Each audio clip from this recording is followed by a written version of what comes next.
Hey guys, and welcome back to another Lost Bits video right here on TetraBitGaming, the series where we explore the unused, altered, and unseen content in gaming. There are few certain things in life, but a plethora of unused content in an indie horror game is one of those. Poppy Playtime Chapter 4 is out, and much like its predecessors, it's looking like it's gonna have a treasure trove of content for us to explore here. Once again, looking like it'll be a multi-part banger of a series. This video, we'll be starting things off by exploring various secrets found out of bounds in the areas that you normally play through. So chuck some Play-Doh on that like button below. It's time to check out some Poppy Playtime Chapter 4, Lost Bits. Alright, so we'll be doing our out-of-bounds exploration from the game's front to back, so we start things off on the lift that takes us down after the events of Chapter 3. Now, if you watched my videos on Chapter 3, you may remember that by doing a trick or taking the camera up at the end, we could see that despite these sound effects, Kissy Missy is totally just chillin' up here. Well, if you were hoping for any Chapter 3 leftovers here, I'm sorry to say that if we take the camera way up in this tunnel here, there's just a whole bunch of nothing at the top, which isn't too surprising as there's no way the player was ever meant to get way up here. But despite this, when viewing this tunnel from a distance, it was honestly pretty cool to see just how massive this elevator shaft really is with respect to the rest of the area here. Then moving on to the control area down here, for the most part, the devs kept things pretty clean. Well, as far as out of bounds things go. One interesting thing here, at least to me, was to see how the developers created the cave effect here. When viewed in normal play, the player is given the illusion that the cave here is much bigger than it really is. As in reality, this is actually just a few planes of 2D textures, just offset from each other. Basic, but it definitely works pretty well. Next, we move on to the Toy Graveyard Mountains, just before the prison section. Unfortunately, there's nothing crazy hidden in the mountains of toys, and some may have doubted that these carts here weren't Barry as they're all face down, but if we take the camera underneath, we can confirm that these are indeed the fella. Now, whether or not one of these is the Barry that the player sends off in Chapter 2 is certainly up for debate, but my personal headcanon says yes. And actually I lied, there is something interesting in one of the mountains of toys here. So normally as you move up this section, a furry arm will flail before it then dies out. And at first glance, this appears to be an arm of a yellow version of Huggy Wuggy. Well, things get even more interesting, as if we take the camera under the mountain here, we can see that this is actually Kissy Missy's model, and the devs used her for this short animation here. And as you can see, Kissy is stretched out quite a bit as it looks like she's striking Michael Jackson's leaning pose from Smooth Criminal. And honestly, I thought it was pretty crazy that this is what they did to make this arm effect. Later in this area, normally the prison goes into lockdown as you approach the entrance, and this causes the massive main door to close shut. And although you can partially see what's inside from a distance before the door closes, you don't ever normally get a chance to have a better look. Initially, we can see a bunch of chairs that are outside the secondary gate here, and inside that, we can see more chairs, some desks, a bulletin board, and more. And then the rest of the room doesn't actually have a back wall, so you can just see out of bounds from here too. And although the contents themselves of this room aren't all that interesting, I think there's a decent amount of environmental storytelling here that's missed, as we can see that all of these chairs are thrown here to barricade these doors, to obviously try to keep out the monsters that were trying to get in. Of course, normally, prisons try to keep what's inside from getting out, instead of keeping outside elements from getting in, so just thought this was a cool little detail that's not really shown to the player. After this, we get to the train station area. If you were ever curious if there was anything hiding in the other jail cell cube things, although textured inside, there's a whole lot of nothing else. So really here, only the cell with the most visceral, disturbing environmental storytelling in the series so far, and the one you enter, actually have any other models inside of them. Oh, also in this area, out of bounds, a bit closer to the cave area, there's actually a misplaced model of a bed that seems to have a long default textured pole attached to it. Now into the prison we go, and I just made a short covering this a few days ago, and although not unused or anything, Limon the lemon actually returns in Chapter 4 here, and can be found a bit in the distance to the right after you enter the backrooms area after prying these planks off here. For the uninitiated, Limon is a secret lemon left hidden in the game by the developers as a little Easter egg. So I was really happy to see this goofball make a return this chapter, this time with a smile and some eyes. Anyways, lemons aside, back to the out-of-bounds stuff. Near where the player is able to get another red hand, under the floor we can actually find our first bit of floating developer text of this video, as we can see it just below this battery socket, indicating that it's used to turn off one or more of the hand scanners above. And then, something similar is actually seen on the other side of this hallway under the floor too, only this time with a power puzzle panel thing, and here one of the developers left explicit instructions to not delete this, as it's keeping the hand scanner above in an unpowered state. So if you ever wonder why on this series some objects may be left out of bounds by the developers, it's either A, they just forgot about it, or B, it's actually tied to some important function in the game.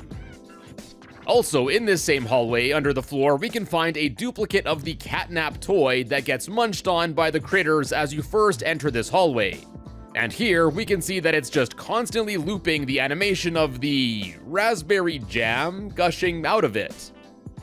And as you've likely noticed by now, here we can also see numerous pairs of the nightmare critters that come out to attack you after you grab the red hand. Now, it may not seem all that crazy that these are loaded under the floor before they're called in the game, but this actually seems to be one of the few instances where they're loaded in like this, as in later sections where they appear, or even earlier ones like at the prison entrance, they aren't seen like this. And then lastly for this section, just behind this wall in the lower area where you have to escape the red gas here, there is just a lone pipe section chilling here in the void.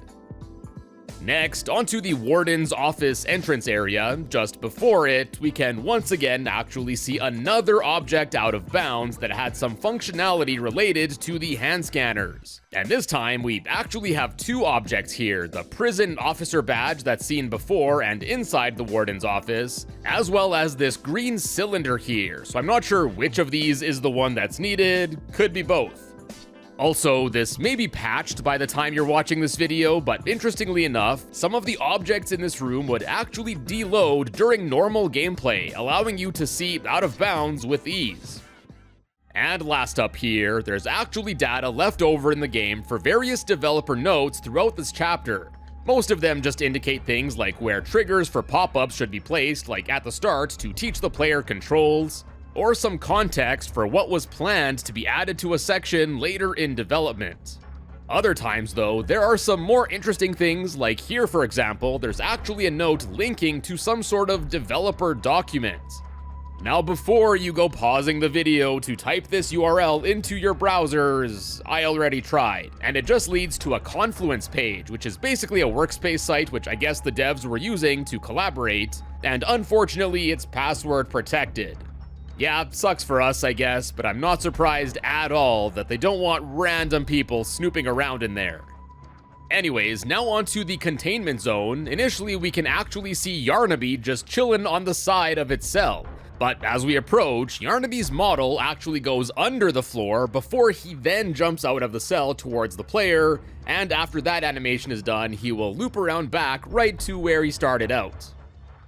After this are of course the various rooms where Yarnaby stalks the player, and there are several instances here where Yarnaby's model is loaded in.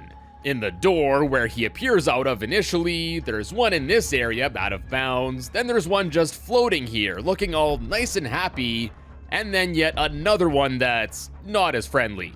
And this one here appears to be the version of Yarnaby that chases you down this hallway. And similarly, there's also a model of Doughy above this area that's the one that helps you out here. Also for this hallway, I don't know about you guys, but I definitely thought that these boxes were something more important since they have the handprint on them, but outside of this room, I don't think they're ever seen again in this chapter. And if you were wondering what's inside of these boxes, since you go through this room so fast, since it is a chase sequence, Each of them actually contains a battery. Next up for this area, there's also a set of Doughy's arms from his monster form, including one doing an okay hand gesture. At first I thought these were unused until I remembered they do end up being used in the sequence with Doughy demolishing Pianosaurus, aka the most wasted character in the series. Like seriously, there was a whole teaser trailer for Pianosaurus, a catchy as hell jingle, as well as a cutout here, all for the fella to have like 5 seconds of screen time. Anyways, after Doughy busts him up, which looks way less frightening with the lighting disabled, these hands and Pianosaurus actually remain out of bounds here, with Pianosaurus ending up all mangled. But one of the hands is still doing the okay hand gesture here.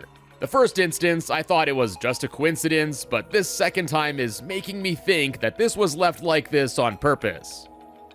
Then after loading into the next segment, 2 of the Doughy's monster hands actually still remain way out of bounds here, but now they're just flattened out.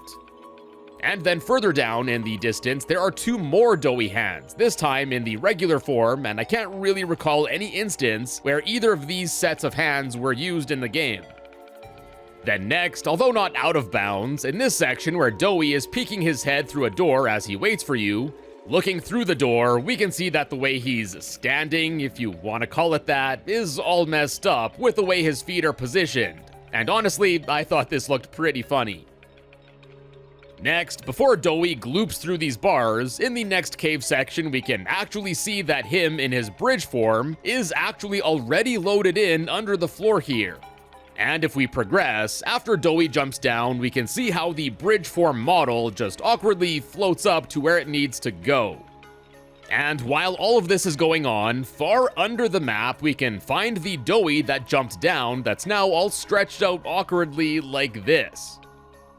Then, interestingly enough, way before even getting to the next bit, the second circular bridge pad form of Doughy is loaded in there right away. Next we get to the prison recreation yard area, and although there's nothing really here out of bounds, if you were ever wondering what happens to Doughy after he gloops through the wall here, instead of the model just disappearing, Doughy kinda just chills here for a while as he talks. In the next area, just before dropping down to the gear maze puzzle room, to the left there's a large empty room where we can see a sideways floating model of Doughy striking a T-pose while holding a battery. And this is actually the model that's used when Doughy hands the player a battery below, and I don't know, I thought this was just pretty cool to see. After this is the section leading up to the safe haven, and here we can see another red dev note with another locked URL. And going forward, we can peep the hallway where Kissy Missy grabs the player to help us hide from the prototype that walks along after. Now, when playing this chapter the first time, I absolutely thought that there was a full 3D model of the prototype used for this cutscene. But as it turns out, if we take the camera closer and disable lighting, we can see that the prototype here is actually just a 2D effect that's projected onto the wall. Eventually, after moving, most of it will deload, only leaving this small chunk behind. Honestly, this absolutely blew me away when I first saw this, so kudos to the devs for making this effect look so convincing. Then before getting to the main safe haven area, I saw this model of a small mommy longlegs in this locker here, and it got me thinking whether this was a living thing or just a toy. I get that the devs probably didn't want to animate every single character in this area, and I guess it's implied that all the toys here are supposed to be living things, but the ones that are just static, like Mommy Longlegs here or PJ Pugapillar up here, it's honestly hard to tell. And if they are living things, why is this Mommy Longlegs hiding in this locker like this, especially since this is so hard to see under normal lighting conditions? Anyways, tangent over, now on to the safe haven. We got a lot to unpack here. For starters, there's another battery socket under the floor here just below the power generator. There's no accompanying text this time, but like the one we saw earlier, I'm assuming this is related to powering the hand scanner above it on the generator. Next, although you can kinda see into it from the main room, there's actually a normally inaccessible area in the safe haven here, and it's the storage room. Now, for whatever reason, there's just an invisible wall that blocks it here every time you visit this area, so you're never normally allowed in there. But the intended way of getting in there was for the player to open up this vent here to then crawl in there on their second visit through the safe haven here. Now, you can actually still pull off a part of the vent covering here, but then you can't pull off the second layer. So if you were ever wondering why you can randomly pull this off and it seems to make a ramp that should lead into the vent, that's why. But if we take the camera into this room, we can see that it was meant to be a cozy lounge area of sorts, as we can find a few characters just hanging out here, like this mini Kissy Missy here casually reading a book. And speaking of books, not unused or anything, since I believe you can also see these at the little shop area in Safe Haven, but these books here are pretty interesting. They all feature some cool artwork of various series characters, and this one even uses an asset from Project Playtime. What's extra interesting is that all the names on these books are actually current or ex-devs, just with the first letters of their first and last names switched around. For example, Jeth Sones is Seth Jones, Pika Mresciato is Micah Preciato from Zamination, and you get the idea. Just thought these were a cool little Easter egg the devs put in the game, and there are a lot of these books in this lounge room. But yeah, overall a super cozy little room, and I just think it's pretty strange that the devs were seemingly so close to implementing this room, only to seal it off with an invisible wall and janky second vent covering no less. Next, one of the most striking parts of the safe haven here are of course the art murals on the walls. And there are actually a few chunks of it that are never normally visible to the player as they're blocked off by some other objects like this tarp. And then just above here normally you can only see the word he, but behind this beam we can see that the full message here is actually he is everywhere. And then we can see the arrows pointing to the eyes here, obviously representing the Doctor. Now, next up for this area, we gotta get to the dev comments left in here, as they actually reveal even more cut things from this area. Namely, that there were actually plans for this chapter to have side quests, and several of them at that.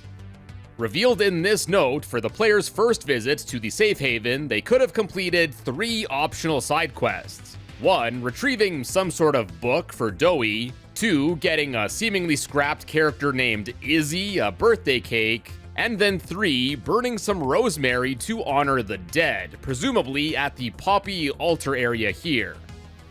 And that's not all, as there's actually another note here indicating that there would have been 2 more side quests planned that would have been seen on the second visit here.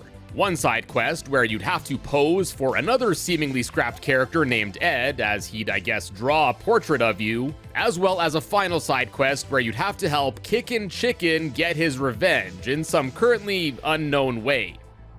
So yeah, before the toys here were just given a generic numbered name, it looks like some, if not all of them, would have actually had unique names. It's honestly pretty disappointing to learn that there was once so much more to this area than what we got. Now sure, this area is awesome and adds a lot to the lore and story, but I think it could have been much more. And it's sort of funny to me that these side quests were considered, as they seem to have involved at least maybe some sort of backtracking, which is something the developers prevent you from doing basically throughout this entire chapter here. But yeah, even if these were just small side quests, I think they would have went a long way in developing some of the characters here, and I think these would have made the player more attached to them, making it that much more impactful when the safe haven becomes less safe later on. Now, there's a bit more for the safe haven when you revisit it the second and third time, so we'll come back to that later. Next, we got the sewers, and if going through this tunnel from the safe haven to get there felt janky to you, there's actually a good reason why. Basically, there's a portal that instantly takes you from the upper section here to the lower area closer to the sewers. And thankfully, the coloring is a bit different here with the lighting disabled, so you can exactly see where this tunnel splits. And when viewed from the side, it's pretty trippy, as we can see the perspective of the area where you teleport to from up top here, revealing just how this dev trick was done. Now, the sewer area didn't really have much of note, except for another cool layered background effect that's used here to create the illusion of the cave area being much bigger. So now we go all the way to the wastewater plant, where first we can actually find a hand scanner under the floor just beneath where the power puzzle panel is near the door here, indicating that it looks like initially the player was just going to hand scan in there before the whole minecart power puzzle was added. Then next, in the no man's land area, it was honestly pretty barren out of bounds, just like the section is normally in the game. Now apparently Yarnaby was supposed to spawn in here, and it might be patched by the time you watch this, but when I first played through this on release, despite there being numerous gaps that the player was seemingly supposed to hide in, I never had Yarnaby or anything else chase me at all until the final segment. And speaking of which, being the second most underutilized character in this chapter, I gotta say the final chase with Yarnaby was quite underwhelming. But after Yarnaby catches fire and falls into the void, we can actually follow him and find a nice stretched out chain with Yarnaby on the bottom all mangled, with his front legs going through his face. Also, another interesting thing that happened to me in my first playthrough is that Yarnaby's model actually respawned behind me after I reloaded the checkpoint after his demise. He was just chilling there doing his thing, so in my headcanon, Yarnaby is still alive. Now, unfortunately, there's not all too much interesting to see in most of the areas leading up to the Doctor's headquarters. Sure, it was cool to see the operating area maze from a distance and have a closer look at the creatures in their cages or Baba Chops under the floor here, but yeah, nothing all too crazy. Well, I guess one interesting thing to see in this morgue room is just how far off the grab pack hand is from the body bag that it's supposed to be seen getting shot out from. In my first playthrough, I straight up thought this blue hand was a glitch, as it seemed to have just originated from nothing. Anyways, things get a bit spicier as we get to the Doc's HQ, as first, although we've mostly been seeing secrets under the floor, here just above the room there's actually a developer test note being just that. Then after getting to the top of the elevator here, there's a note for there to be a trigger here that would start to play a sound effect of bells tolling to be a callback to the Doctor's monologue as you ride up the elevator.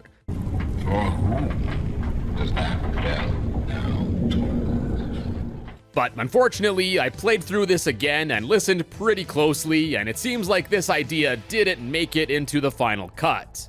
Nor did this only one path forward line that was planned to have been added by Eric True, one of the devs. Although the maze area with all the robots didn't really have anything crazy, going back to the Doctor, there are two more interesting dev notes here. One indicating the plans for what would happen as you first enter this room, and then secondly, hidden behind all the monitors is another note indicating the plans for the death sequence, which, although in a different order, seems to have been implemented just as planned.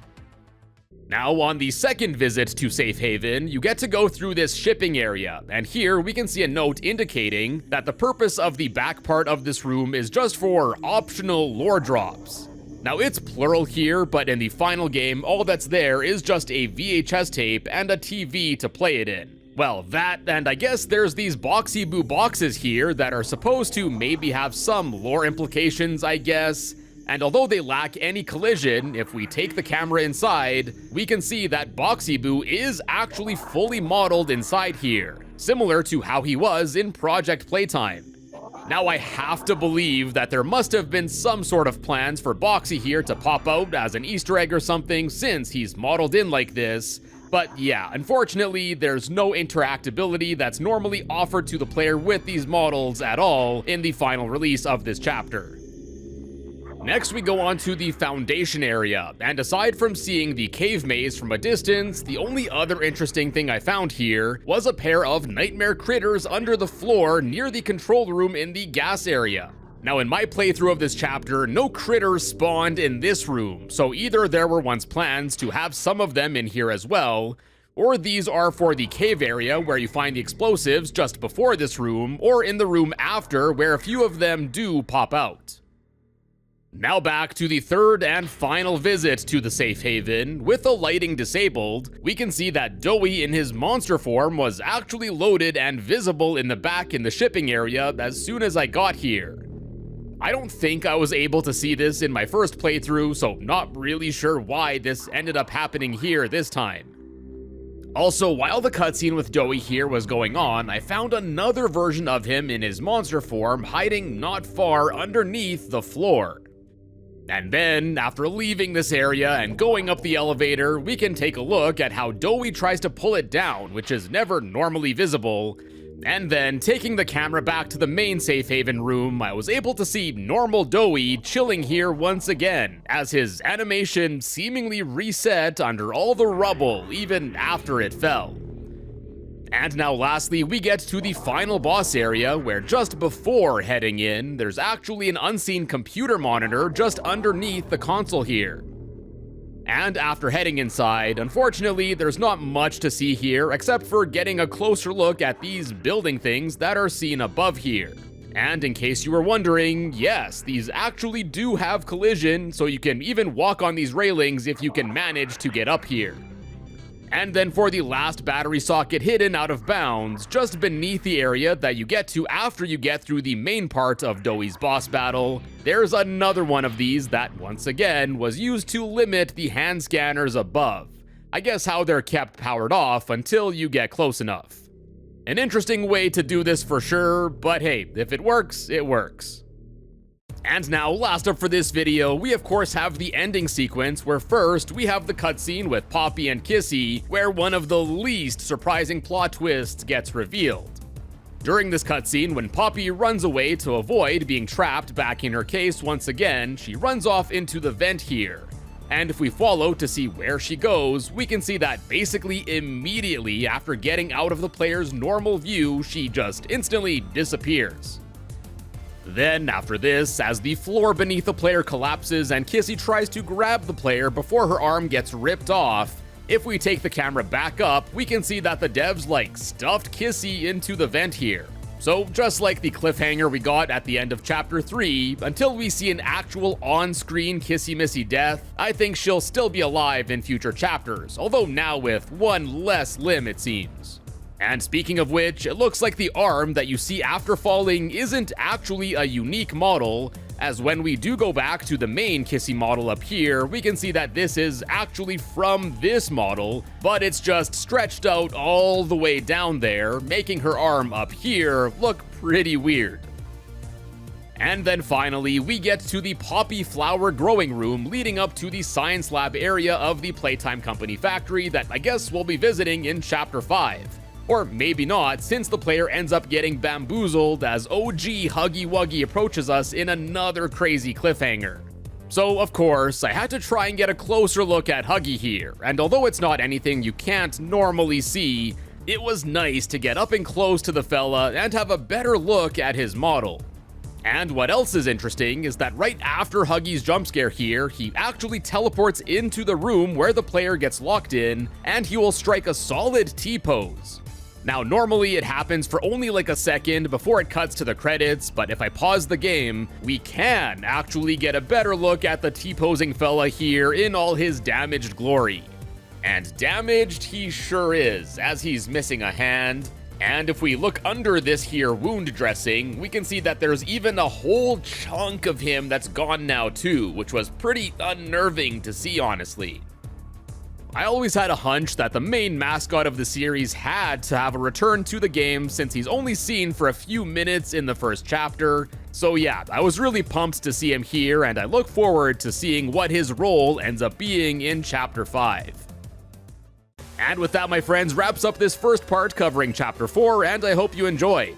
Like I said, we got lots more to go through, including various unused levels left over in the game, so stay tuned for more videos in the near future, and be sure to subscribe and hit the notification bell to be notified as soon as they're up.